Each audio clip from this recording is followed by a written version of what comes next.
Hey everyone, so today we're going to talk about what the physical consequences of climate change are going to be. So, talking about the physical world, what are going to be the effects on the earth of climate change? So, in terms of thinking about global warming is predicted to have really various far-reaching effects on both natural, social, and economic environments within the world. And we're going to focus on those last two in an upcoming note set on the human consequences of climate change. But in terms of the natural uh, changes that are going to occur because of global warming, one is going to be that sea levels will rise, which will cause flooding in low level areas. And that's going to impact both natural things like animals, plants, the landscape, but it's also going to impact humans as well. In addition to that, storm activity is going to increase, and that's going to be due to more atmospheric energy that is being kicked up by the changes in cycle and the imbalance that ends up happening. Agricultural patterns are going to change, both growing north and south from the equator um, as things warm up. There's also going to be less rainfall over the US, Southern Europe, and Eastern Europe. And then up to 40% of wildlife species will become extinct.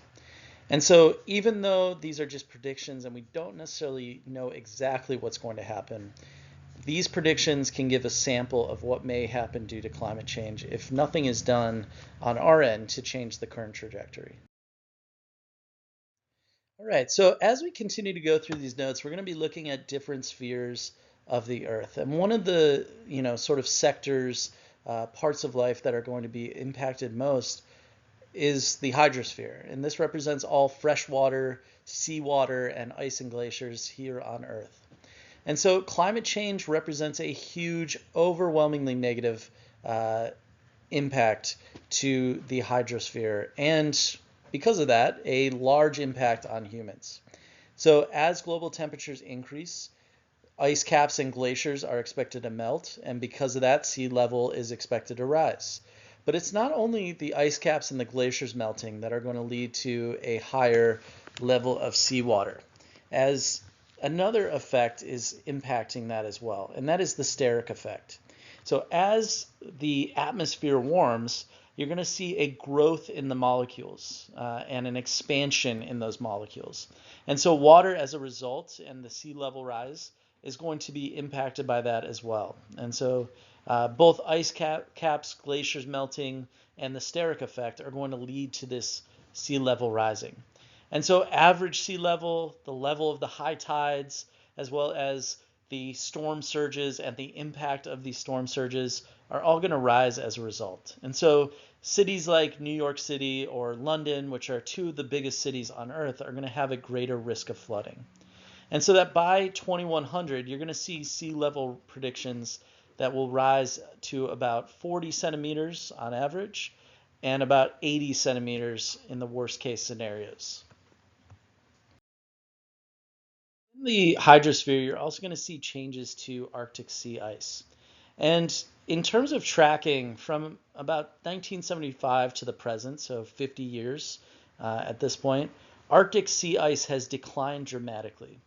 2016 was the lowest recorded volume on record, and it's believed to be at its warmest for the last 40,000 years. And so this is a huge change in the makeup of our Earth. The length of the melting season has also increased by nearly 3 weeks since 1979, which is going to lead to more levels of ice melting. And as ice melts, the potential for wave formation has increased as well. And that's going to break up the ice even more because waves are going to be crashing on it. The pieces of ice breaking off are going to be smaller, and it's going to be easier for those pieces to melt. Now, scientists are predicting that the Arctic will become ice-free during the summer within the next 20 years. And this is an estimate that they are still tracking for. And so this represents a huge change and a huge threat to like flooding, as well as all these ecological changes. And so the impacts of all of this is going to be extreme. For one, methane emissions, as we talked about in the positive feedback notes from the other day, from the tundra will increase because of the release of chlorine atoms from the sea and melting of the permafrost. And chlorine represents another greenhouse gas that's going to absorb more heat. You're also going to see a decline in Arctic sea ice with wet summers in northern Europe. And then polar bear populations are going to be hurt because they're not going to be able to use their normal hunting grounds. And so with shorter hunting seasons, with less ice, there may be a extinction impact to polar bears. Now with glaciers and ice caps, glaciers also retreating on land can have a major impact on regional water supplies. So places like Switzerland get their water a lot of times from things like glaciers. And studies have shown that at lower elevations, glacial retreat may be unlikely to cause major water shortages, but it's people that live higher up in elevation that are going to have a huge impact. Now, in terms of those people at lower elevations, that glacial retreat, yes, is unlikely to cause major water shortages, but things like population growth within those areas, groundwater depletion, those could sort of act as mitigating circumstances that continue to threaten the water supplies. Now, you may also see changes within ice in terms of the changes in carbon that is stored in ice. Now, prior to the Industrial Revolution, the amount of ice stored on land, in oceans, and the biosphere was fairly balanced. But the balance is now tipped. In so many ways, we've talked about the Earth's energy balance being tipped. This is one of those ways.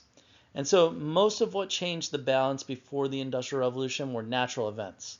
So things like volcanic eruptions or seafloor spreading or meteorites could change the climate in these sort of drastic ways.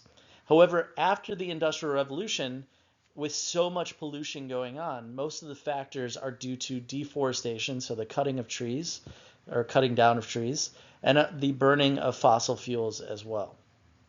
Most of the carbon is stored in rocks, but quite a bit is stored elsewhere where the imbalance has resulted in an altered carbon cycle for the planet. The excess of carbon that is released is absorbed by water or land and the atmosphere. And when we're talking about like this carbon being stored in water, just basic chemistry means that carbonic acid is going to be created, and that's not good for anything that is living within the water. Now, in terms of oceans, just sort of thinking about before the Industrial Revolution again, the atmosphere contained about 578 petagrams, so billion metric tons. However, now this has gone way up to 766 petagrams of carbon in the air. And the oceans are going to start absorbing more and more of that. The oceans contain about 30,000 to 40,000 petagrams of carbon. And so they're really taking on a lot of this. And climate change is driving the atmospheric changes to carbon content.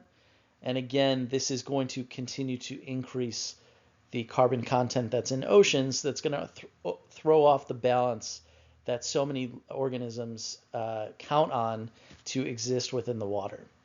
And so not only does this warm the earth in terms of the release of these sort of greenhouse gases, but also it leads to things like ocean acidification. And just like I said on the last slide, the mixing of H2O and carbon is going to lead to carbonic acid. And so things like shell-building organisms like crabs or lobsters or coral, they're going to have thinner shells as a result and be less able to deal with the changes that happen. But you also may see greater plant growth, and this could be invasive species like algae that end up growing as a result as well. All right, so looking at another part of this, the biosphere, so things on land, are also going to be impacted by the things going on within global warming. Terrestrial plants, so the plants that we see on land, have absorbed about 25% of the carbon dioxide that humans have released into the atmosphere. And plants need carbon dioxide in order to grow. And so plant growth is stimulated by more carbon dioxide in the atmosphere. You could see anywhere between 12 and 76% more growth due to higher levels of carbon dioxide in the atmosphere. However, what's also happening because of the changes from the Industrial Revolution and industrialization is that a lot of trees are being cut down. And so as those plants are cut down, you're going to see a release of all of that carbon that's been stored up in these plants released into the atmosphere. And that's going to lead to greater amounts of warming for the earth. It could dry out plants. It could impact the droughts and things like that kill more plants as well. Now, in terms of thinking about ice as well, glacial areas have seasonally low temperatures and permafrost. And permafrost, as we mentioned the other day, are those areas of land that are permanently frozen. And so as those start to melt, they have large carbon deposits as well, collected over thousands of years. And that could lead to a large amount of decomposition in a short amount of time. And that could lead to a release of things like methane into the air that are going to continue to warm the earth. And so this is going to continue changing those feedback mechanisms and to build this positive feedback loop that ends up growing more and more. And so things like decreased snow that may result as because of the warming of the earth, as well as changes to the reflectivity of the surface, because there's not white snow on the ground that might reflect more of that sunlight. That's going to increase the absorption of solar radiation. And so you're going to continue to see these changes take place because of this. Now, in terms of biomes, so like habitats of living for different animals, climate change in the geological past can sort of point us towards how things might change as well. And so models show sort of these habitats shifting in a north-south direction. So what once was, sort of a temperate climate might become more tropical as tropical areas grow sort of north from the equator. You also have, species distributions that are also going to likely change. And so you're going to see animals in areas that you aren't, sort of expected to see them. And so the speed of these climate changes, unfortunately, though, may not allow species to fully adapt to their new surroundings. They may, encounter different predators. They may also not be able to move quick enough to be able to deal with the changing weather. And so what we're going to see is a reduction in biodiversity that could occur. Up to 40% of wildlife may be extinct if the temperatures rise by even 2 degrees Celsius. And that is a conservative or sort of like average estimate for how much temperature is supposed to change. So a lot of changes that are going to occur because of climate change here.